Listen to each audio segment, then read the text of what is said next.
আমরা রয়েছি এখন ভারতের শেষ গ্রামে, মানা গ্রামে, এবং এখানে একমাত্র ভারতে দেখা যায় সরস্বতী নদীকে।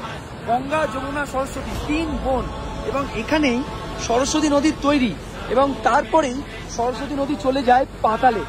ভাবুন, ভারতের একমাত্র জায়গা এখান থেকে সরস্বতী নদীকে দেখা যায়, তা রয়েছে বদ্রীনাথ ধাম থেকে মাত্র 3-4 কিলোমিটার দূরে মানা গ্রামে।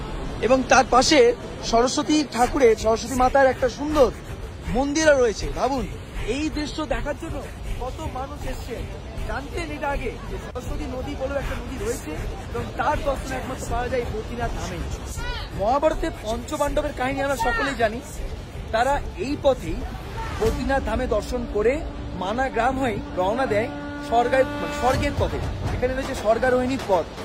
এখানে সরস্বতী নদীর জলে দ্রৌপদী মাতা স্নান করেন, কিন্তু কিছুতেই তারা এই সরস্বতী নদী পার করে ওপাশে যেতে পারছিলেন না। তখন দ্বিতীয় পাণ্ডব ভীম এক বিশাল পাথর, এই সেই পাথর সরস্বতী নদীর উপর ফেলে তারপর একে একে পার হয়ে যান। ভাবুন, আপনি এখন দাঁড়িয়ে রয়েছেন এই ঐতিহাসিক পৌরাণিক জায়গায়, এই সেই ভীমশিলা।